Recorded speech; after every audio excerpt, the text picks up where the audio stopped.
E aí, meu povo, tudo tranquilo? Tudo super? Já puseram com borra hoje? Aqui nessa segunda, já começar a segunda cansada é foda, né? Mas é assim mesmo, bora botar com borra nesse trem aqui. Ó, hoje nós vamos bater um papo aqui sobre Marx, né? Inclusive vou apresentar Marx para quem não conhece, especialmente o pessoal da esquerda parece que não conhece.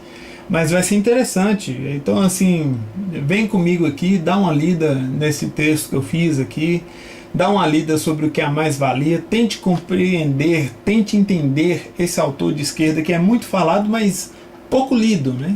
É pouco lido pelos próprios membros da esquerda, então eu acho isso importante. Então eu vou apresentar Marx a vocês hoje, né, para que vocês possam entender o pensamento. Então primeiro nós vamos partir de um ponto de vista mais acadêmico, né, da questão conceitual do que é a mais-valia. Depois da mais-valia nós vamos para a parte interessante, que é o pensamento crítico, né? A análise para pensar a respeito de Marx, o pensamento dele nos dias de hoje. Essa questão do socialismo, né? Essa questão comunista aplicada aos dias de hoje, né? Ou seja, isso aqui é conhecimento mesmo, gente. É para bater um papo, para aprender mais, viu? Que é esse canal, a função desse canal é essa, né? Estudo. Essa parte do canal e os sites ligados a esse canal é exatamente estudo e pensamento crítico. Então o que é a mais-valia, né? A mais-valia, de acordo com Marx, é o trabalho extra, a produção extra, apropriada pelo capitalista empreendedor ou algum nome pejorativo que qualquer pessoal de esquerda possa usar para quem produz e gera riqueza, né? Eles chamam de capitalista, como se fosse um crime muito sério. E não é, né? A mais-valia, para ficar bem claro aqui, na questão das manufaturas, por exemplo, a mais-valia absoluta era a questão do tempo de trabalho. Quer ver? Eu escrevi um exemplo aqui para ficar bem claro para vocês. De acordo com Marx, o trabalhador produzia uma escala de trabalho curta o necessário para sobreviver. Porém, o capitalista o obrigava a trabalhar a média de 14 horas, se apropriando assim de todo excedente produzido. O trabalhador, no caso, não recebendo nada mais por essa jornada extra. Se o mesmo produzia o suficiente em 3 horas de trabalho, receberia a mesma quantia por produzir 14. Ou seja, essas outras horas ficaria aí de lucro para o capitalista, né? E quando é que o capitalista ofere, né? Quando é que ele pega esse lucro de fato, né? Quando ocorre? É na produção, é no momento da produção, e no outro momento é na comercialização do serviço e do produto feito pelo produtor, né? Lembrando que especialmente nos dias de hoje o capitalista muitas vezes ele é o produtor, né? Mas enfim, nós vamos chegar lá. Aí vem a mais-valia relativa. A mais-valia relativa a gente já pode pegar e comparar ali com o movimento da Revolução Industrial, que realmente chama atenção por alguns pontos que eu vou tratar agora. Outro exemplo que eu escrevi para vocês. O trabalhador, ou seja, devido ser produção em série, ele produzia muito mais e aumentava assim muito mais o lucro do capitalista. Aí vem um exemplo: o dono da fábrica gastaria para produzir um número maior de produtos, maximizando seu lucro. Se antes produzia 3 pares de sapato, com a inovação tecnológica, hipoteticamente, poderia produzir e comercializar 15, sendo no caso necessário vender 3 para pagar o trabalhador. E para Marx, a renda dos outros 12 estaria sendo furtada do trabalhador. Agora, vamos pensar.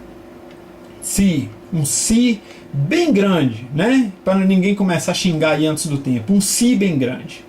Na época, se retirarmos o viés ideológico dessa questão comunista de Marx, se retirarmos esse viés dele, e olhar somente por uma questão do tocante trabalho desumano e alta carga de trabalho, o Marx ele teria sim certa razão. Isso aí não adianta, é mérito dele, não adianta tirar. Agora, quando você coloca o viés ideológico, quando você vem com essa coisa comunista, aí você já começa a taxar o empresário, o empreendedor de vilão, você começa a separar as pessoas, e o que especialmente nos dias de hoje não é nada aplicável, não condiz com a realidade, né? Então a coisa é essa, porque até hoje, se pararmos para analisar, as pessoas elas possuem direitos. Naquela época as pessoas eram sujeitos de pouco ou nenhum direito, então isso é importante ter na mente.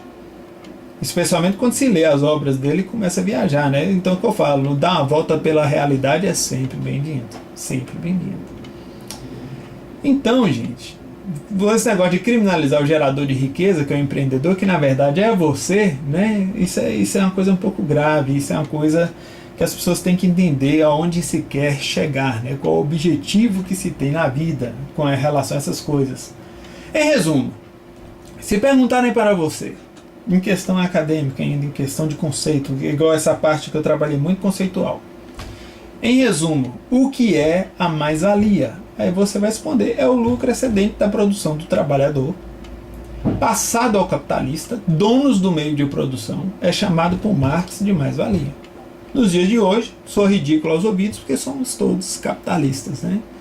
Diga-se de passagem os socialistas do iPhone, né?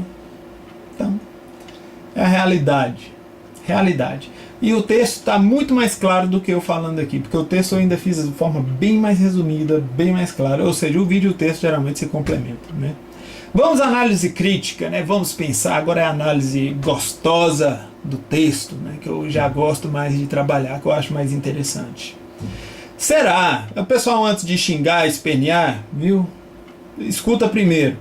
Será que se Marx fosse vivo hoje, se ele tivesse cá entre nós, vendo aí esse Brasilzão, essa sociedade, será que ele ainda estaria falando de lutas de classe? Isso aqui é uma conjectura, isso aqui é uma hipótese, viu? Não estou defendendo Marx, não. É só para vocês pensarem. Será que ele estaria hoje defendendo a luta de classes ou estaria também criticando o Estado, criticando o tamanho do Estado? Porque se pararmos para pensar, quem toma hoje, quem se apropria do trabalho, não só dos trabalhadores, mas de todos, é o Estado. Quer ver? Esse texto aqui ficou interessante porque tem muito fato para analisar. Então vamos analisar aqui os fatos. Inclusive eu convido a você a fazer um exercício. Você vai chegar, vai fazer as compras desse mês e você vai separar todos os comprovantes, incluindo uma bala, um automóvel que você comprou, não interessa. Você vai separar todos esses comprovantes. Depois que você separar esses comprovantes, você vai fazer uma fineza. Você vai extrair todo o valor que você pagou em impostos.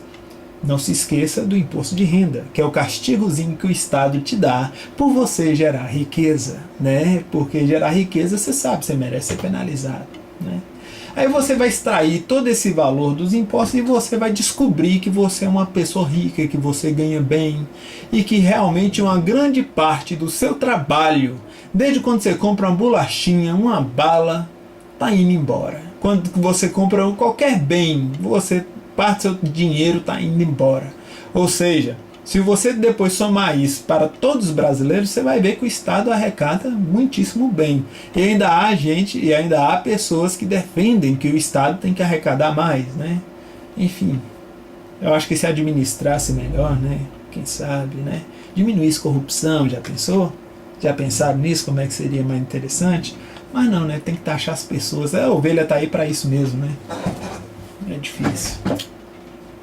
Então, gente, é complicado. Agora vamos aqui à quantidade de dinheiro que você gentilmente contribui para o Estado, para seu bem, né? Vamos analisar como é que é. Você olhando assim tudo, depois que você descobre que você paga uma bolada mensal, né, para o Estado, para qualquer coisa que você consome.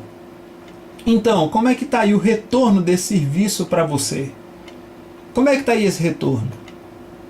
Está eficaz? Claro que não.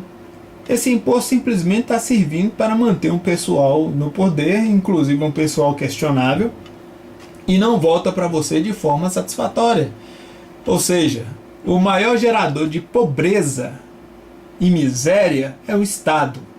Os defensores do Estado devem estar loucos em uma hora dessa, mas é isso aí, é só a realidade. Então acredito que se Marx não tivesse contaminado pelo viés, né, socialista, comunista, ele provavelmente estaria hoje questionando o Estado. Se for uma pessoa de inteligência, é claro. Como ele não está aqui para se defender e debater, né? Enfim. Como acabar com o papo de luta de classes? Como é que a gente resolve essa coisa, né, que o socialista gosta de de colocar, né, o capitalista, o patrão, o explorador, o opressor, o oprimido, aquela coisa que gente retardada usa, né, nós e eles, nós e eles o caralho, somos todos uma nação, um mesmo povo. Essa coisa de separar as pessoas é a maior estupidez que a esquerda faz. Que inclusive é, na verdade, né, separar para conquistar. Mas, enfim, o povo brasileiro está acordando e não está mais caindo nesse tipo de coisa. Agora, como é que a gente acaba com essa conversa fiada de uma vez? A gente, como diz o próprio Marx, donos do capital, o que a gente faz? A gente tira o Estado de cima e deixa as pessoas empreender. Deixa as pessoas empreender pagando nada ou nenhum imposto. Deixa as pessoas prestarem serviços umas para as outras. Meu amigo, pessoal, se isso chegasse a se tornar realidade, sem o Estado em cima tomando o seu dinheiro, você ia ver as pessoas viverem de renda, você ia ver as pessoas se aposentar cedo, você ia ver as pessoas viver com mais qualidade, porque as pessoas administrariam os próprios recursos, né? Mas fazer o quê? Tem gente que acha que o Estado é solução. Na verdade, eu só vejo o Estado como problema. Aí você fala, isso você virou anarcocapitalista? Não, eu sou minarquista. Eu acredito em um Estado menor. Eu não acredito no Estado grande. O Estado grande demais não, porque também o Estado ele precisa, no meu ponto de vista hoje, da minha visão hoje, ele ainda é necessário. Porque o ser humano é ser humano, né? Não tem ninguém aqui se enganando com relação à natureza humana, não tem ninguém vivendo de ilusão aqui. O Brasil parece, se você for analisar, parece que é crime ser empreendedor, porque até para a pessoa abrir uma empresa, instalar essa empresa no mercado, começar a trabalhar e ela é taxada de tudo que ela produz e faz, parece até que é crime, né? Ou seja, a pessoa muitas vezes ela é penalizada por produzir, ela é penalizada por gerar riqueza. E na verdade, se a gente tirasse o Estado de cima, a coisa aconteceria. Eu poderia até gravar um vídeo inteiro explicando os efeitos da redução do preço do diesel e da gasolina, que foram apenas 5 centavos em cada um. Só que, quando você folga a corda, o nó da corda ao redor do pescoço da pessoa, do contribuinte, a economia aquece. A coisa começa a produzir, começa a acontecer, começa a gerar emprego. Imagine, façam um exercício mental, se nós estivéssemos falando de uma redução de R$1 na gasolina e R$1 no diesel nos tempos de hoje. O impacto sobre o preço em produtos e serviços ia cair drasticamente. Inclusive a concorrência entre as empresas ia fazer o preço diminuir, ia gerar mais emprego e o mercado ia acelerar, ia aquecer. Ou seja, né, são pequenos fatores que têm um impacto violento na economia e as pessoas acabam ignorando, né? Enfim. E o empreendedor ele sofre para poder entrar no mercado, porque é complicado. E uma coisa que Marx estava enganado, e como todo socialista, como toda pessoa de esquerda está enganada, as pessoas, ao contrário do que elas pensam, as pessoas são diferentes, as pessoas elas pensam diferentes, as pessoas possuem anseios diferentes, desejos diferentes. E aí o socialista ele é injusto com isso, porque se duas pessoas para competir no estado de igualdade, por exemplo, uma começa a se destacar porque as vontades não são iguais, os talentos não são iguais, os métodos de trabalho não são iguais, o que o sistema socialista faz? Nivela todo mundo por baixo, ou seja, penaliza aquele que produz, aquele que faz alguma coisa acontecer. Ou seja, é o sistema da mediocridade, né? É o sistema, enfim, em socialismo e liberdade, socialismo e liberdade são duas coisas impossíveis de coexistir. Ou você é socialista, ou você é uma pessoa que acredita na liberdade. Não tem como você manter essas duas coisas juntas, né? É o sistema da mediocridade mesmo, mantém as pessoas por baixo. E a esquerda, ela tem uma dificuldade de enxergar os fatos, né? Eu elenquei aqui alguns fatos para a gente ir pensando, né? A questão que eu acabei de falar do talento e o esforço, né? Que nem sempre a pessoa que tem mais recursos, nem sempre essa pessoa está no topo, nem sempre essa pessoa vai vencer, nem sempre essa pessoa vai ser mais bem sucedida, né? Porque muitas vezes a força de vontade, o talento, a disciplina pesa mais alto num estado de competição, né? Então a diferença já começa por aí. E vamos olhar a simples observação, né? Eu vou até ler aqui para ficar claro para vocês. Riquezas mudam o tempo todo de mãos, né? Vocês observaram que as riquezas nem sempre estão no mesmo grupo o tempo todo. É comum em um ambiente capitalista o surgimento de novas riquezas e o declínio de outras. Outro fato importante é que os particulares, as pessoas, tendem a se ajudar. Ninguém pode negar que a caridade, bondade das pessoas, de forma particular ou institucional, ajuda muito mais pessoas que o Estado débil e incompetente.